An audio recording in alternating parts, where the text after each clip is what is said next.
welcome. Church is in session, y'all. It's spiritual tea time with Reverend Patience. And tonight's show, as always, being proud member of Indigo Psychics, is the sponsor of our show tonight. And you can check out all our wonderful advisors. Not only are we about giving you the guidance that you need, but also help teach you what you need to do to live that delicious life. Because we also not only are spiritual advisors, they also are spiritual teachers, and we have a little bit of everything. And so you can check us out at indigopsychics.com, or like if you want to get a session with me, you can go to 1-888-201-3925 with the extension quadruple eight.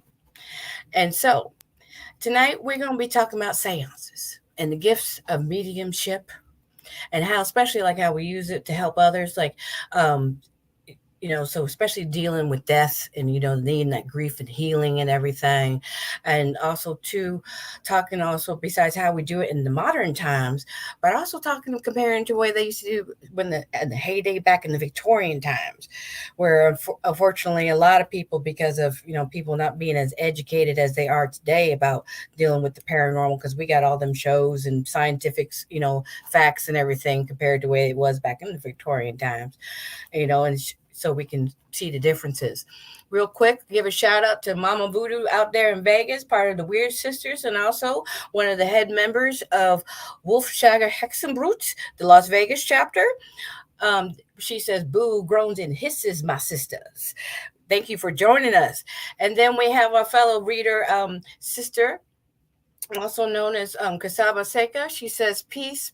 Thank you for this show tonight. Thank you for joining us down there in Florida.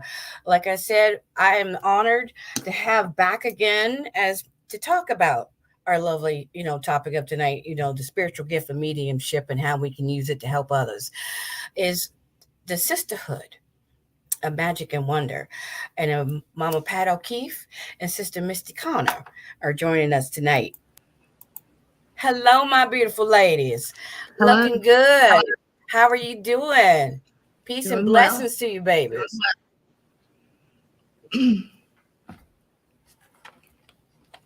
I can't hear. Misty, there you go, darling. It was you were on mute for a second. I have to. I'm going to talk along with you. So I got to mute myself.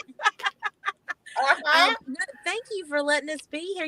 We love to come back and talk with you about anything. I love you girls. I love what you guys have been doing. I've been following y'all, and I've been telling everybody locally where I'm here in Minnesota and everything, because I have relations in Cherokee, North Carolina, because my adopted father, because his my grandmother Mary was full-blooded Cherokee from the Eastern Band. And so growing up, so I got a little bit of the mountain and a little bit of the swamps of Florida. So going between them two a lot and everything. And then also out in Texas, my grandparents lived in hill country in Kerrville. So that's their version of hillbillies. And so, it's always been fascinated with the spiritual work that y'all do, especially from your region and everything, especially when dealing, because I know, especially back, like we're, want to be talking about, mediumship and, because y'all, oh my goodness, the stories people could tell about the paranormal and dealing with the spiritual world through your sisterhood. What are some of the things that you guys do with your special gifts of dealing with mediumship? That how do you use them to help people that are having spiritual problems or need a contact with a loved one? Well, I know that spirit is a large part of what we do. And every part of it, the communication, and people, when they come, they don't realize how many spirits that actually come with them. You have your ancestors that come with you. You have the ones that are guiding. You have so many people. So when they come and sit, I have watched Pat do this too. She'll be like, "So who do we want to talk to?" Because you can have a plethora of people with you. So the relationship really comes in. Sometimes, I'm pretty sure Pat can attest for this too. We try our best to give the message that we believe that person wants, but sometimes spirit wants them to know certain things, and they're very direct, and they will keep on, and they'll keep hounding you, and it's like on a loop. I know for me, sometimes it's like a loop until I can actually be like, "Hey, I'm going to have to say this. So they leave me alone and get off my back. But a lot of times, a lot of things that we do seem to have the other side involved in it. Wouldn't you agree with that, Pat? Yeah, I would agree. And one of the things that we do is Victorian seances at the Nickerson Sneed House and at other places for people. And it's a different style of mediumship than is common in today's time. The Victorians, there was so much death that surrounded the Victorians. And if you had 10 children, you could expect 4 of them to live to what we would call adulthood, which was 18 years old. If you lived in the slums of Liverpool, the average age at death was between 32 and 34. So, that is why the rich had country houses that they would retire to in the summertime. And the reason they did that is because, of course, the sanitary sewers and that sort of thing just didn't exist then. Right. So you had festering disease just ready to explode, and it did. And then, of course, we had war during that time in the United States. Of course, during the early Victorian era, we were engaged in the Civil War. So both here and there, death was so common, and that is why there was such an explosion of interest in talking with those who could, who had crossed over. Oh yeah, because that's what I mean. I'm a modern day practicing spiritualist, because most Christians could understand that. But I'm a psychic medium. They're like, oh my God, you're a devil worshiper. So, I've just gotten to practice with everything, but I've always been, since I was a little girl, fascinated with that because, like you said, all over they got into it because, between wars and breakout of yellow fever and the smallpox and, like you said, there was so much death going on and everything all over, so that became very popular. But sadly, and everything, there was a lot of frauds and everything. Some very famous cases. Still are. Sorry. Girl, please. Oh, hallelujah, honey. Preach on it. Say it one more time for the choir in the back, please. Girls. Oh my goodness. Whew. Ain't that the truth? Mm-hmm. Real quick shout out to Miss Torres, also known as the Gotham Rican out of freaking New York. She says, meow my queens and cougars. Meow, meow, honey. Thank you for joining us. And then Brother Magic LaCroix says, peace and blessing, ladies. Thank you, brother, for joining us. And Mama Voodoo said, Vegas says, ain't that the truth? Exactly. Preach it for the choir in the back one more time, honey. Yes. Oh. I just recently had to deal with, finally, somebody was my clear and closest friend. And, just like she said, Misty, it comes around in a loop and everything. And, especially when it's somebody you care about, how we are, when it's that close to home, you don't want to recognize it. Because, if you have to, it's going to hurt. It's going to break your heart. And then finally, literally, abuelita, like I might say, my Puerto Rican grandmother, with the chicleta in the back of the head and everything. It's like, stop being stubborn, whether you like it or not. This is the person's true colors. This is the trickster that they truly are. You need to get this person cut out, right? Get them out your life and everything. And so I can understand, having sometimes that's just the way it is. I tell people straight up all the time when you're, not always. We're going to tell you what we have to tell you. We get in trouble if we don't relay that, message and everything, and so when you have, what are some of the ways that you guys, when you have like a really difficult message to bring across to somebody that, would hurt their feelings or anything that you're getting do you guys try to, soften it? Not sugarcoat it, but try to be as tactful as possible, or just like, girl, let me tell you what. Okay. I figure at Pat. I gotta laugh at Pat because her nickname's the Reaper. I love Mama Pat for that. I love her for that. I just deliver the message, regardless of how difficult that may be, because I'm a truth teller, and not that others aren't, but it's such a part of me, and I tend to be blunt. I'm a Scorpio, and we can be, I swear, sometimes it's terrible to say, but it's almost psychopathic in that we can disassociate ourselves, from the pain that you're about to bring, and focus on the message that you have to give. Right. And I will tell you that there's a famous author, and I loved her to death, by the way, and I'm not going to mention her name, but she got on to me once because I had told her that I was at my dentist's office, and I looked over at the door, and there was a man standing there, and he was waving goodbye. And I looked at the dental assistant, and I said, "Do you have an uncle that's sick?" "No, I don't have anybody like that." I said, "Yes, you do." I said, "You have an uncle that's sick." And she sat there for a second, and she said, "Well, I do I do have an uncle in the hospital with cancer." And I said, why we deny, I don't know. I think it was just a shock to her for someone to mention that. And then suddenly I had to tell her, I said, you need to call the hospital. I said, he's waving goodbye.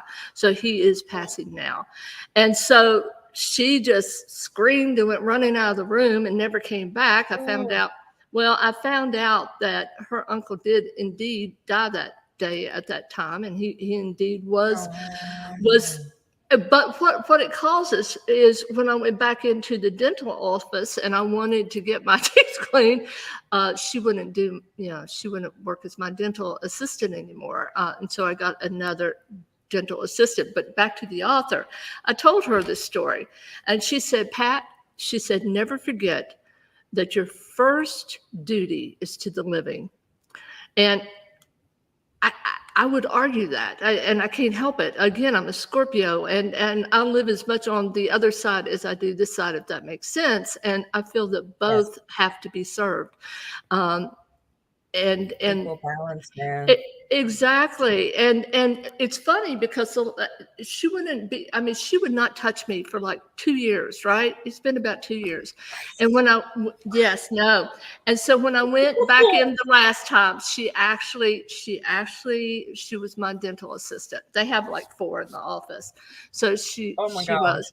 And she was very friendly, and she just explained that, that it kind of just shocked her, and she couldn't wrap her mind around it, because we forget that we live with this, right? Right, both of you, right? We live with this. So it's normal to us. It's part of who we are. But anyway, exactly. I'll hand this over to Misty. Now, Misty does not lie. She does not. I've been beside her as she's reading, but she has a beautiful way. Where I'm water, emotions, and like I said, I'm dark. I'm a Scorpio. She's very Earth Mother, and so she may see she's not happy. she's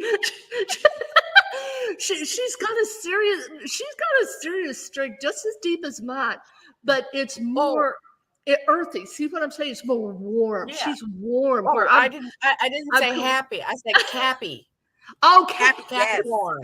There you go. She's a goat. Her and I are both goats. Yes. There you go. She is a cat. I can relate to you being a Scorpio because my rising is a Scorpio. My moon is. Well, what softens me is my moon is in Pisces. Yeah. I can be emotional. I think all of us, when we start off, right, we have this gift, and you're trying to hone it, and you're trying to do the best you can, right? And you go out there and really mess some people up. I did anyway. I messed up Christmas. I messed up everything because I was thinking, I was like, well, you can't deny it, right? Like you said, you gotta go out there and you gotta give them the message. I mean, I shit the bed at Christmas. I'm not lying. I had a family member who never comes around, never talks or anything, because I told them, kind of like you, Pat, I said, this one family member is already halfway on the other side and he's leaving soon. And some things came through and I was very blunt. And I got to tell you something. I've had to learn and this is very hard because everybody knows I love to run my mouth, but I have to think in my mind how to do it because I I don't want that feeling again, like you said. And Yeah. I respect Pat because she is very direct. I have seen her say some very direct things. Me, I take it around the bush. So like if I know Mhm. that something's going to happen, I'll be like, well, honey, you might want to check in on that aunt of yours. Now I've done this. Like I kept getting about somebody's aunt, and I said, listen, honey, you need to just, maybe you just visit some family coming up, maybe your aunt or something like that. When she come back to me, she said, um, I'm so glad you did. She was, she had a heart attack and we had to put her in the hospital. Ooh. Da, da, da, da.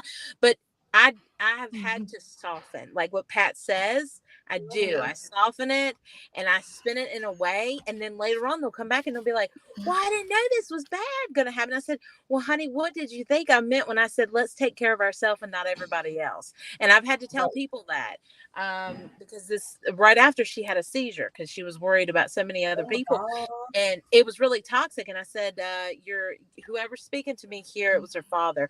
I said, he wants you to not focus on everybody else. Right now is the time to focus on you. We need to take care of us. And I kept saying it Yes. over and over and over. And then she got in touch with me and said that she had it wasn't actually a seizure, it was a stroke, and she was in the hospital, and Oh. she was so stressed out over this person who was so toxic for her.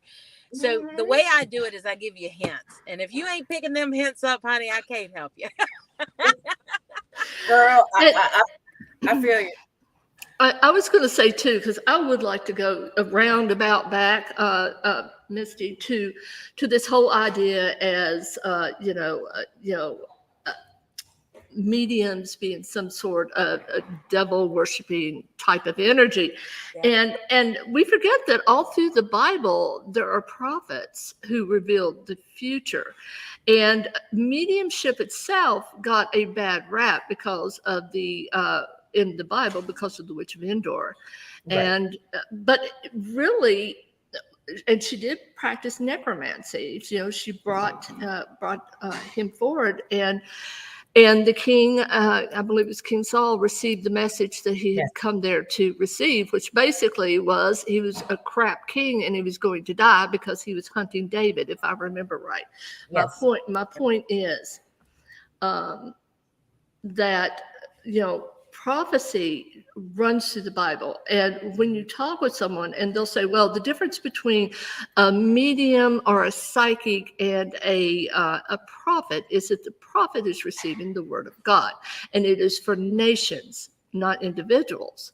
But I would argue that most, especially if you're giving positive messages, and when you can, I mean, some of it may seem negative to the person, but I always tell people if it seems negative to you, it's simply because divine source is trying to prepare you for something, Yep. so that you don't get surprised.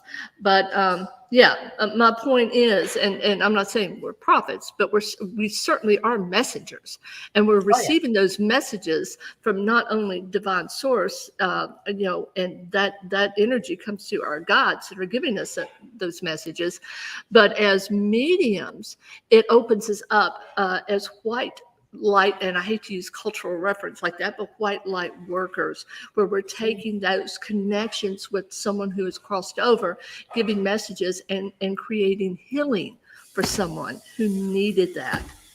Hmm. Exactly. I Yeah, agree. and I totally agree with that. Um, Mama I Voodoo also in Vegas. add, oh, I'm sorry. I want to add one little thing. When Pat was Okay. talking about that witch, let's talk about this. Do you know that I also want to point this out because we're witches. Everybody knows this. That she felt so bad for that man after she channeled that king said, "You're gonna all die here because you're not gonna win." He said, "Let me go take you home and cook you a dinner," and she did.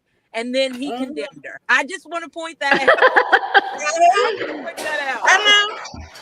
You Yeah. always get the short end of the stick, girl. Well, well, being honest with a king can sometimes cost you. Yeah, exactly. As I was saying, Mama Voodoo in Vegas says, but the Bible always speaks about all the gifts, and it speaks about the gifts of the telling of the future of prophecy and laying on the Yes. hands, etc. And Yes. Yeah. that's why many times when I explain, to people, the church folk, I just tell them, difference between the psychic and they both start with P. Okay, like I said, in the church, I just call myself a prophetess. Yep. You know, I There you ask the go. Holy Spirit to give me the message. I tell people to read Psalm 74:3 before they do a reading and everything. You know what I'm saying? And and also too, I remind them about Deborah sitting under the palm. There ain't no difference between me because especially when I got the misogynistic males telling me because I'm a woman, I need to sit down. If I was a man and everything, it's Mhm. okay. You could give the message, you could receive, you could be the prophet. You know, you could be Yeah. that spiritual psychic and medium and everything. Because Mhm. that's all the big ones that you see on TV. But if it's us Oh. girls, Yeah. Yeah. that's why I love what y'all Televangelists. are doing and everything, Girl power, honey. Get it I out there and everything. You're showing proof that you all can work as a team and get that respect and earn and show that we are truly here to use our gifts to help you all. So to make you realize just because the physical body is gone don't mean your loved ones are gone. And then sometimes we understand as a normal regular person by society means you can't understand the message. So special gifted ones like us who are in tune with our special gifts of mediumship, we're able to help you in that healing process and give you those messages that you truly need that from the loved one that you're missing and everything. So talking about as of before about the Victorian, mhm. can you between y'all explain the similarities and differences between the Victorian style and what a lot of today's modern witches and mediums are using to do a seance? Do you want me to start, Misty, or you want to start? Yes, 'cause Pat is an expert on the Victorian Hmm. side of it, so she does know. Yes, ma'am. Hit it. All right. Well, the reason I had that connection to the Victorian era is in my last lifetime, I actually lived through the late Victorian era and into the early 20s when I died. And I started having dreams when I was a kid about that, about that past life, but I digress. Um, the Victorians, their style of mediumship was very much a channeling style of mediumship. So you would have the medium and you would have what they called the sitters. And so you would sit, everyone would touch like pinkies or they would hold hands, pinkies and thumbs, hold hands, do something to show that your hands were on the table and therefore you were unable to actually create any foolery. Right. Um, so you would do that, and then you would call upon the spirits to enter the room, or you may even call upon spirits connected with a specific person in the room to appear and make themselves known. And there was a lot of emphasis on what we would call physical mediumship. And physical mediumship is it's physical. Daniel Douglas Hume, I believe his name was very famous for physical mediumship, and they said that he could actually stretch his body like from 6 to 7 feet tall. He could Holy levitate crap. in front of yes. So and then during just what we would call a normal Victorian seance where people were just sitting, there may be a horn in the middle of the table, and the horn would start playing. And you may see people appear behind someone. That's physical to show Right. a physical presence in the room. You may have this white. What is the name of it, Misty? The white stuff that comes out of the Ecto- mouth. Ectoplasm. Yes, Okay. ectoplasm may come out of the mouth and actually form something. Now, there was a lot of charlatans and snake oil mediums, and there still Right. are.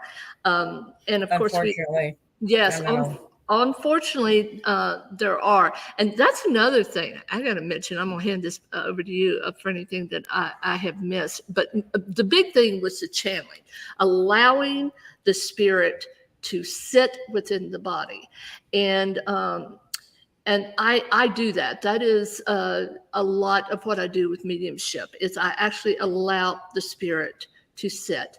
And I've had the question before, well, does it not scare you that you may allow a negative energy? Well, no, because because a human energy oscillates, vibrates at a different frequency than a very negative energy, which is usually much more powerful, by the way, as far as energy than a mere mortal soul or energy. So, but that's what they would do. And so you might see like the person actually have, I've been told this before, transpose their face on top of mine.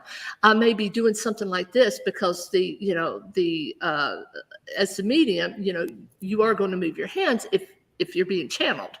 And so Right. I may do something like this, right? And I've done that before. And the woman told me, she said he was a concert pianist. He said, do you realize what you're doing? Because I was Oh, doing the piano. wow. And so, it's those sorts of things. One time I was doing this, I just kept my hands at my throat, and she had died of throat cancer, and often did that because, obviously that was a point of irritation and pain for her. So those types of physical characteristics were very common. Also, now this is interesting.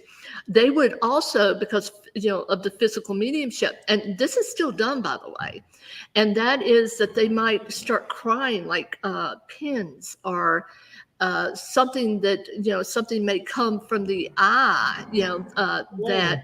Yes, like an old button from the Civil War, or just things like that. I know, it's an unusual. It's not common, but during that time, it was much more common. And of course, they would have things like Victorian medium cabinets, where supposedly the spirits would be able to communicate through that. And there were types where the medium herself or himself, usually her, would sit within the cabinet, or supposedly there could be activity without her sitting there in this cabinet. So just a lot of different articles. Now we know, and I'm gonna move modern. I'm gonna let Misty talk about modern mediumship as compared to that. So they were stationary. They were there, right? Everybody gathered around them. That was a big thing. It was done in parlors all over America, and certainly all over the Celtic Isles and Europe during that time. But anyway, I'll let Misty talk about modern. So with the more Victorian, you have the seances focused around the one medium or the one channeler. When you get a little bit more into modern, what happens is if you have different ones at the table who are mediums, of course they're going to talk, but also you can ask the people that are there to interact. Like, for example, you could say, okay, if you like, we did one recently where, of course, the mediums at the table were the conduits. They were the ones that the messages were coming through.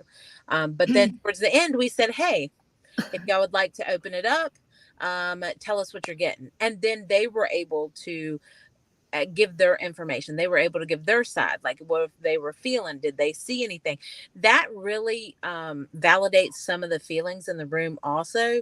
So the modern is more interactive. As far as how we do it, I really enjoy the part of just the mediums talk, because sometimes it can get, if you have a group of 20 around that table, sometimes it can get a little crazy because people want to talk and they're not listening to the channel, the messages that need to come through. Not that they do it purposely, but they get excited. You know what I'm saying? And they're like, oh man, we're doing this and we're feeling these things. So it's cool to start it off. I love starting off with the Victorian and also different ones. Pat is definitely a channeler. They will sit down, they will have conversations, they will then we have trances. My sister goes into a trance, actually. She will stare off and it's just stuff starts spewing, and sometimes she don't even remember what comes out. And that's the transform in her. She's just, I mean, if you watch her, it does look a little different. Pat has characteristics. She's channeling. Rhonda and I think me are a lot alike. We can channel, but I like to have that buffer.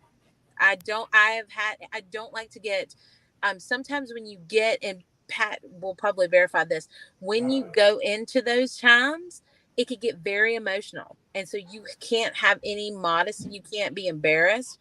And I tend to get a little bit embarrassed. I have left places being very embarrassed. I felt, because it is different. You're acting different than out of your character.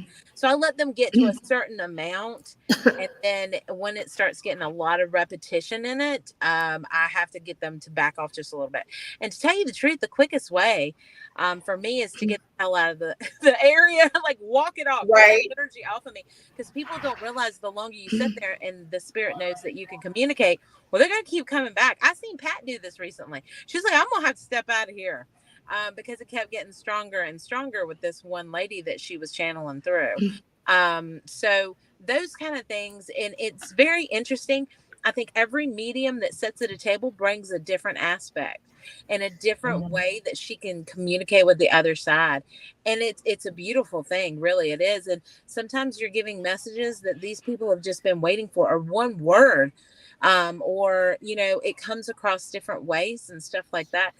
So I suggest anybody who wants to sit in on a seance, they should really find one with credible people and do it, because it's really amazing.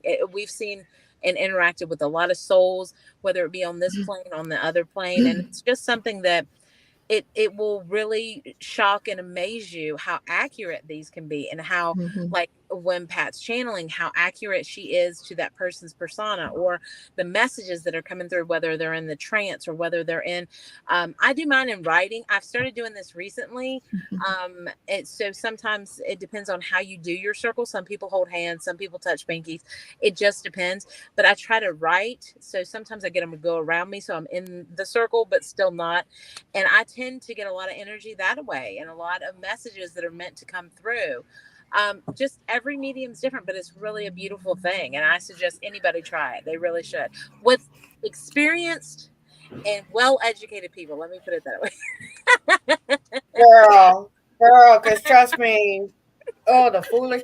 Speaking of which, because of amateurs causing foolishness, could you, for the new ones that are getting into it and learning and everything, what are some of the ways that y'all keep yourselves protected and everything? And, physically, mentally, spiritually, on that aspect? Because from my own personal experience, not taking care of myself, it can zap your energy and your health in every way. So, Mama Pat, you start first. And what are some of the things that you do to help keep yourself protected? Um, I will tell you, and you know this, as you go along this path, it's very vibrant. It's all energy, and Right. and you go to higher and higher vibrational levels, right? And you have closer and closer.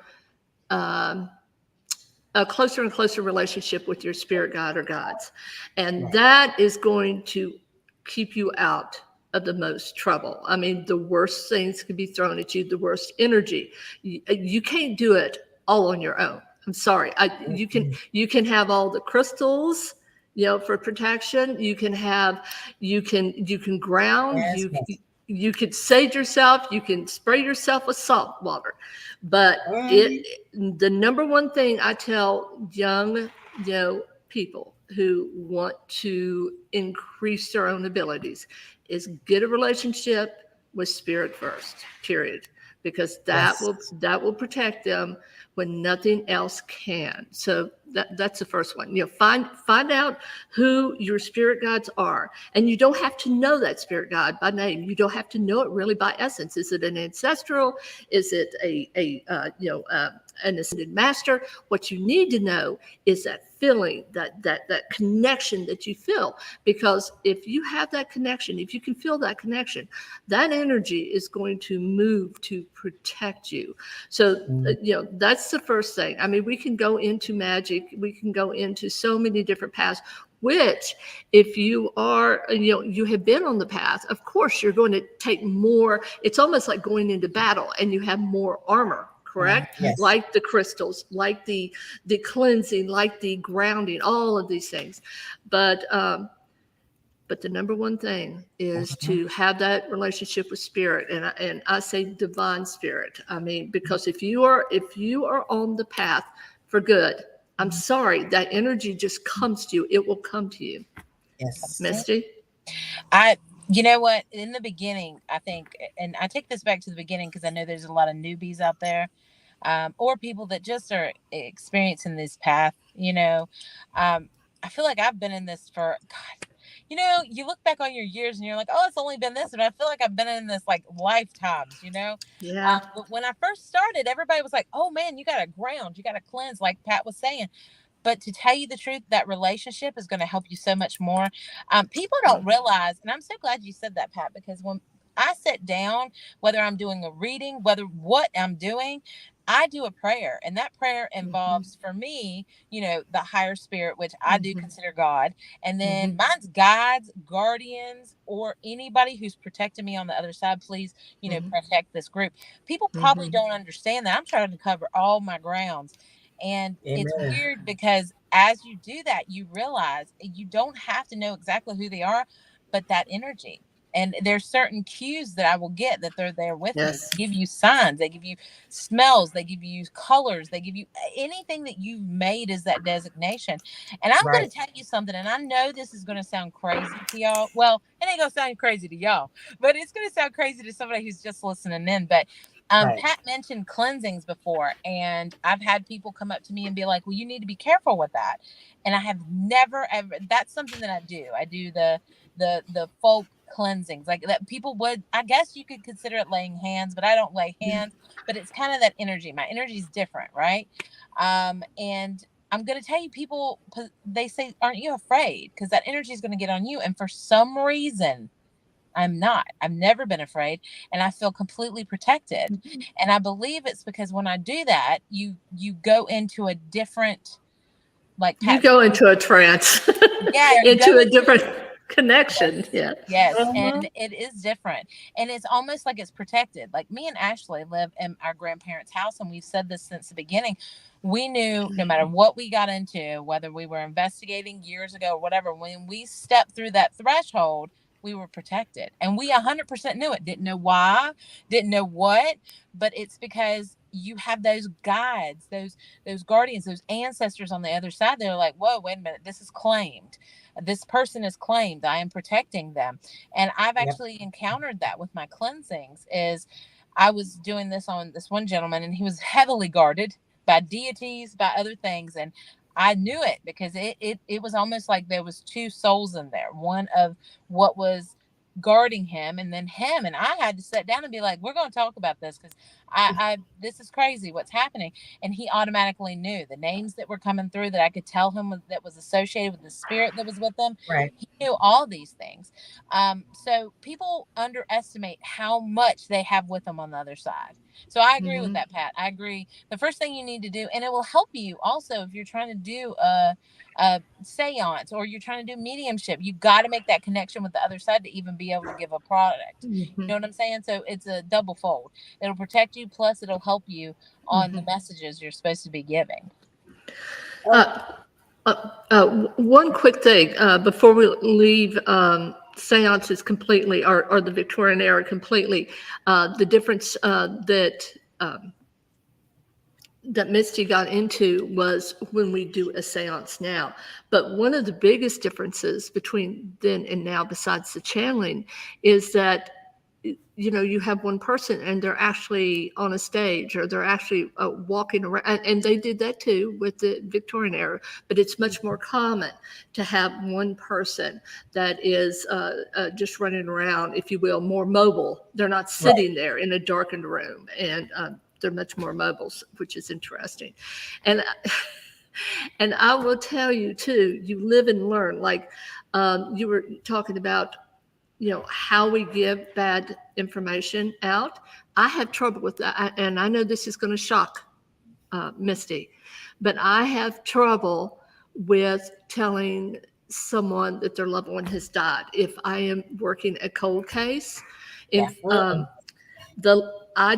me tell you something. I was working a case for a family, and I'm sitting in the house, and all of a sudden I'm so focused on him, and it felt like the side of my head was blown out.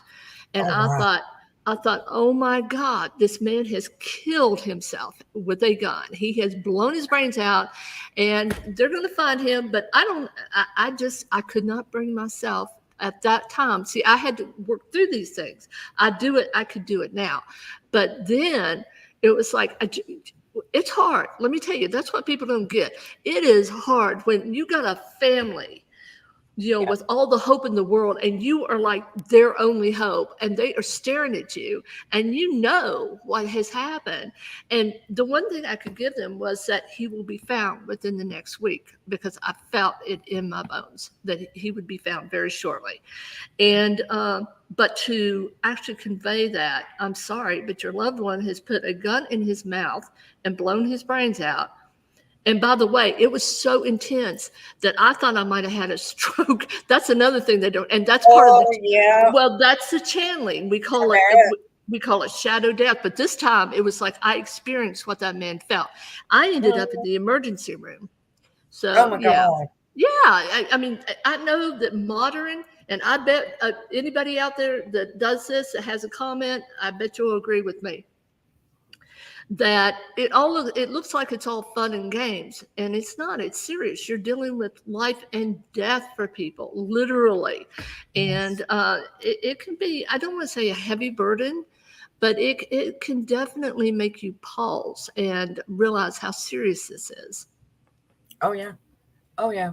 Most definitely. I remember before I really, stepped up with the ministry and everything, and come to terms of what my calling was. I used to try to do the normal thing. And like I've talked about before, I worked as a medical biller and coder, and I was working at a urologist's office before I moved up here to Minnesota to be with my husband.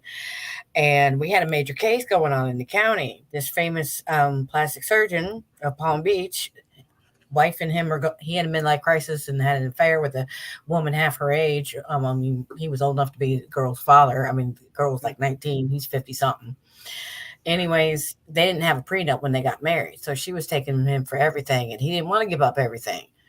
And he had killed her, but nobody had known that yet. And on Fridays, the Puerto Rican detective from the sheriff's department and everything came in for a vasectomy, because on Fridays afternoon, we did vasectomies on guys. And right, mind you, now no one had turned the TV on. All of a sudden, the TV pops on. It's the news at noon, talking about the case. Right as I'm checking him in, because our normal front deck girl, Cynthia, was out sick, so I was covering for her as secretary that day. And I'm sitting there, and I could hear Abuelita screaming in me in Spanish and everything. You need to give him the message. He's going to find about her body. She's in Clearwater. She's in over here. She's over there. I mean, talking 50 minutes, like Speedy Gonzalez on cocaine. And I'm like having literally this argument with her, like, no, he's going to think I'm crazy. I'm not going to talk to him. No, I'm not. I'm going to lose my job talking about this stuff with the client. No, I can't do this. I'm literally having like conversation within my head. Well, when the TV popped on, he had turned around, and as soon as he did, I could see he was wearing iliques, that he was initiated and everything into the sumi. So I was like, oh, I said, Senor, are you a Santero? And I pointed to his neck and everything about it, and he said, see? I said, okay. My abuelita is screaming in my ear, and I got to tell you something. And lo and behold, 2 weeks later, when he came in for the checkup, he said the information I gave him cracked the case, and they did find her body parts. And when they found the body and what made it lead to him and everything, whoever cut her up knew how to dissect the body like a surgeon. Oh my God. Yeah. Mm-hmm. Well, I would. So after that, no, I know.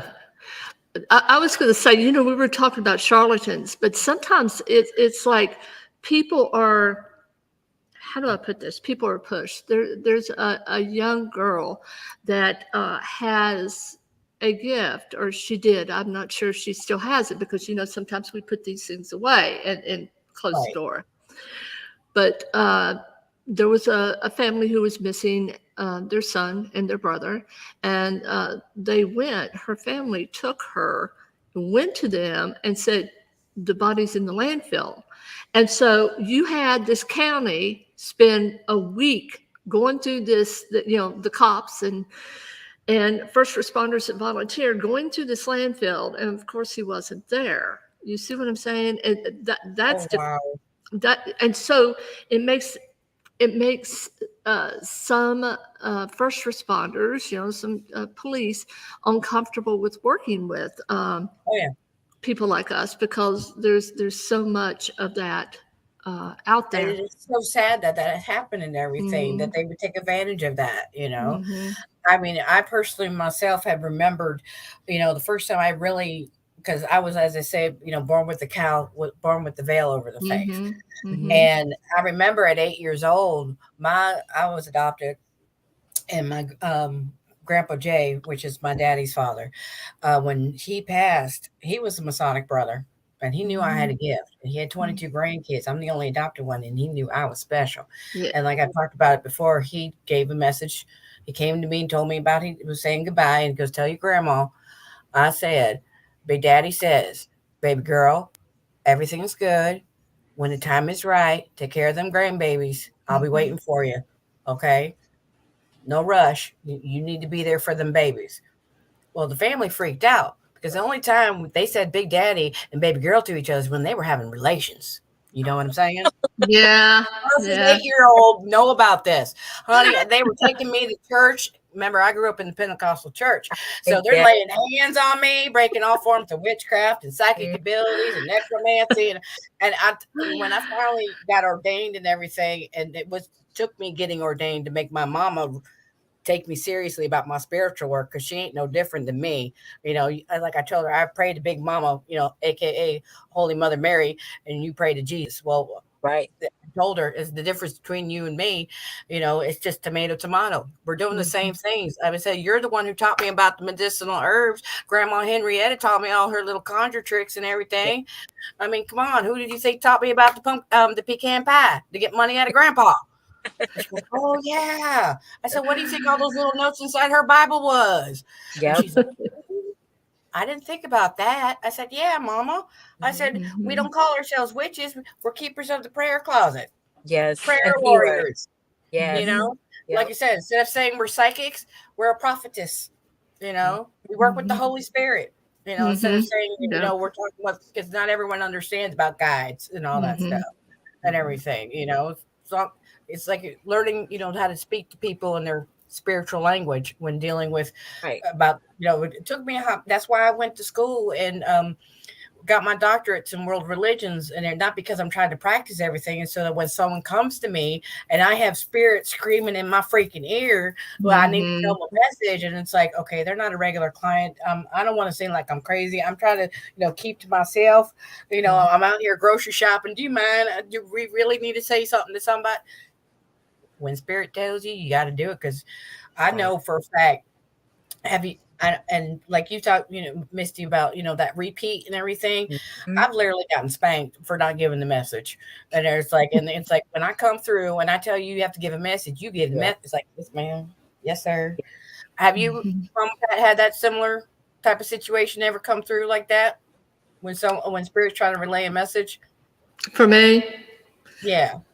I just relay it. Like I said, I just relay the message, and so I try not to get that. I know what you're saying though. Right. It's like even during a reading, when you're trying to give the message, sometimes the energy can be so excited that they're able to communicate and know that this is going to happen, that their message Right. is going to get through, that they tend. I've had that happen, have the same message come around and around and around before I could even get it all out, because they're that excited about it. Yeah.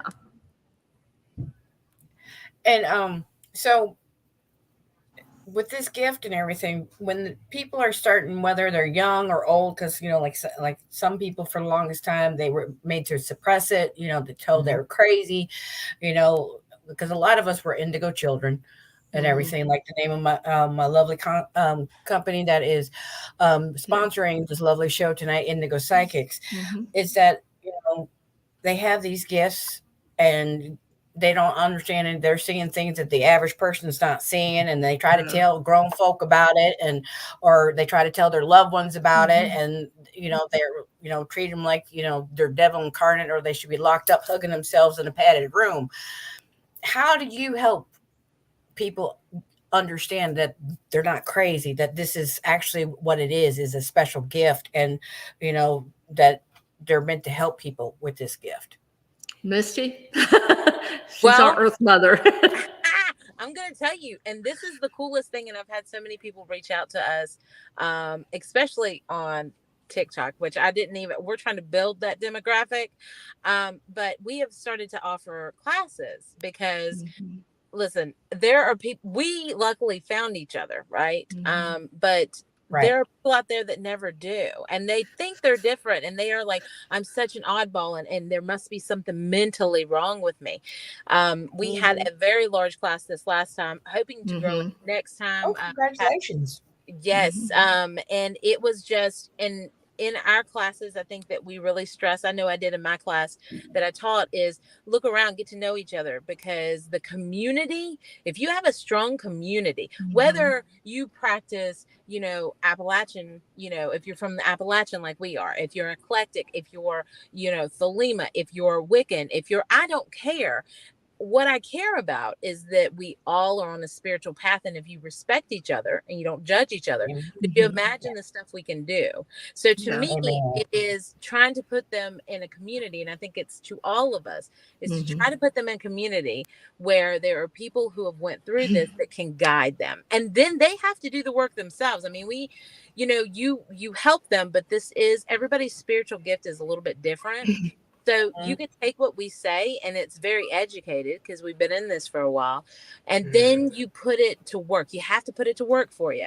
Even like with magic, you've got to put it to work. You can do it, Yep. but you got to do the other parts of it.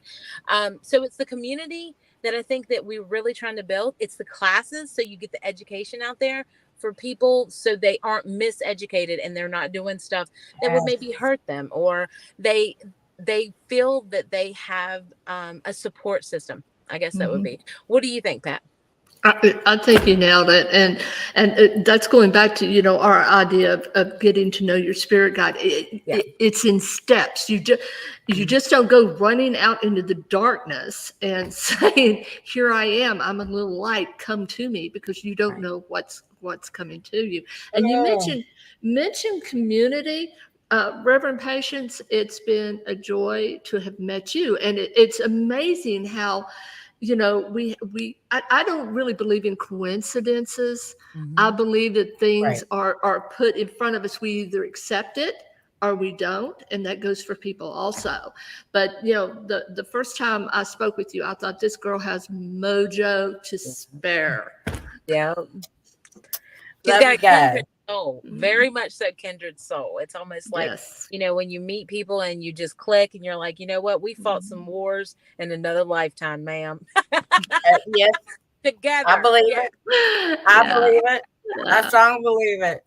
That's why. Oh, real quick, y'all know Steve Dills. Yes.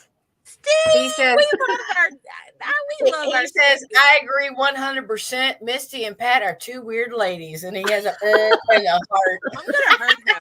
What are you saying? No, we love Steve. He Yeah. some great stuff. We do events with him. He Yeah. has them. Then I just tell him, I'm like, you know what? Just point us in the direction there, Steve. Right, I Yes. swear to right. goodness, it's great. He's a good time, and he, Speaking of yeah, events, what because time has flown. We only yes, got about Mhm. 6 minutes left. Mhm. So please shamelessly let everybody know what events you got going on, how they can, contact you for readings, where they can meet you maybe in person for a reading, what classes, Mhm. or, how y'all do everything. shoo, we got a lot coming up. We We are got a lot. right now, sorry if y'all hear something in the background. Um, right now we are probably at the slowest we're going to be for the rest of the year, and I think we're Mhm. all just soaking it up with our families and stuff like that. Mhm. But starting this month, we are getting ready to go to Ohio. It is a mystical fair up there. We get to go up there. Then that is not the 13th, but the weekend after that. That's when we go to Ohio.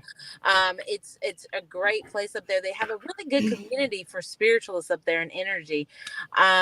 So we're going up there. Then starting in September, we go to the Fleetwood Paracon, which is going to be Steve Dills is one of the ones that hosts that. And we get to Awesome. stay at the beautiful Dunlora Inn, which is a haunted Airbnb. And then we get to, we also have, I think, a psychic days at the end of September, which is at the Nickerson Sneed. So people can come to the Nickerson Sneed and they can actually get readings from us. Then October starts a hot month, and we're going to be yeah, classes. We're going to be, Pat probably has better dates than I do on this. By the way, we're trying to do the beginning of the month is that we do the classes, which we're going to offer Zoom. But then at the end of the month is pretty cool. Pat, tell them what we got at the end of the month. I'm so excited.